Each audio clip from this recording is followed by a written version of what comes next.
Hello again, I'm John Turzak, and welcome to another video cooking lesson at Seasoned Cook. Today I'm going to answer the question of how to make a good basic fritter batter. And I have all the ingredients here in front of me, which is all-purpose flour, 2 cups, 3 egg yolks, 1 whole egg, some warm water, and some salt and pepper. I'm going to start by putting the 2 cups of flour in our mixing bowl, along with all of the eggs, and we'll put a little bit of salt and a little bit of pepper in there for starters. And now we will mix this a little bit first before we add the warm water.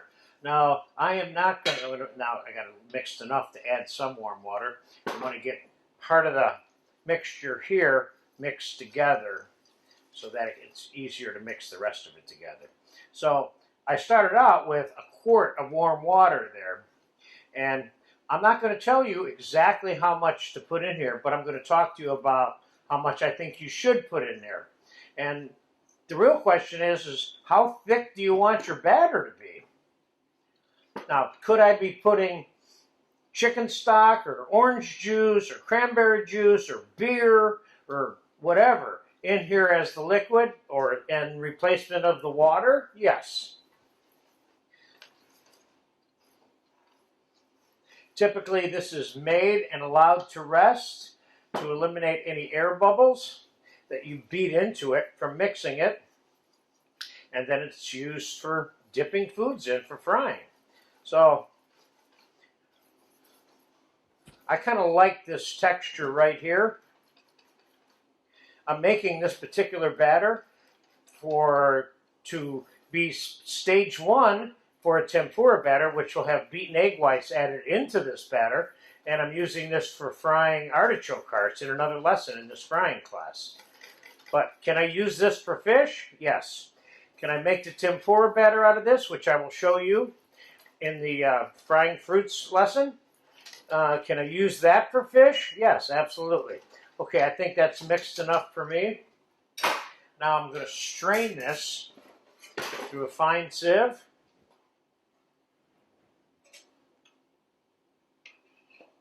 And I'm going to show you what the final texture is when it's all said and done here on a plate.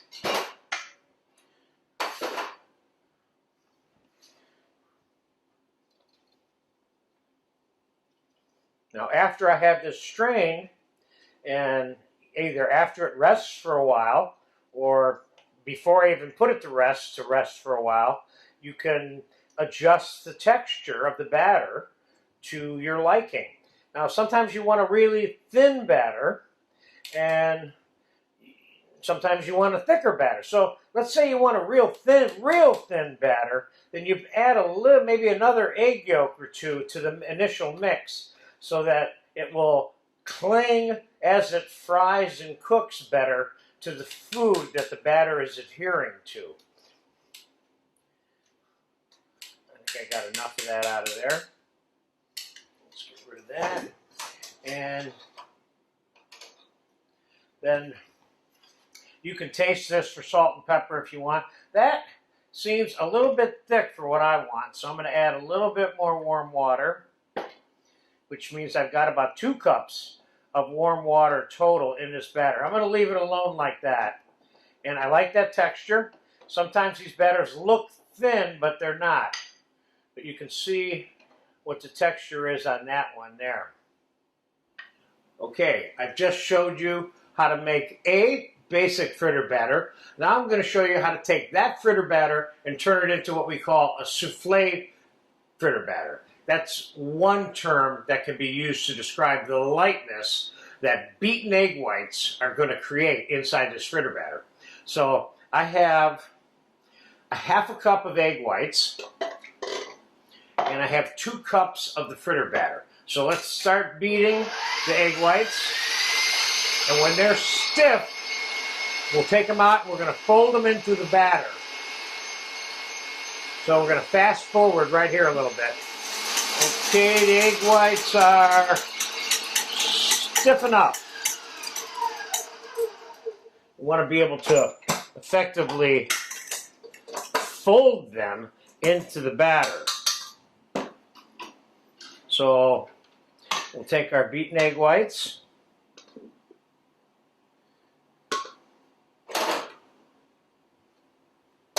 And we will fold them into this fritter batter.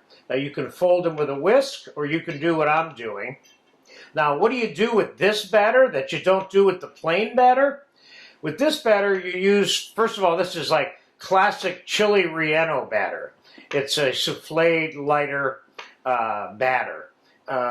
It can be used for tempura. You can use this for fish and chips. You can literally use this for just about anything that you fry and batter fry.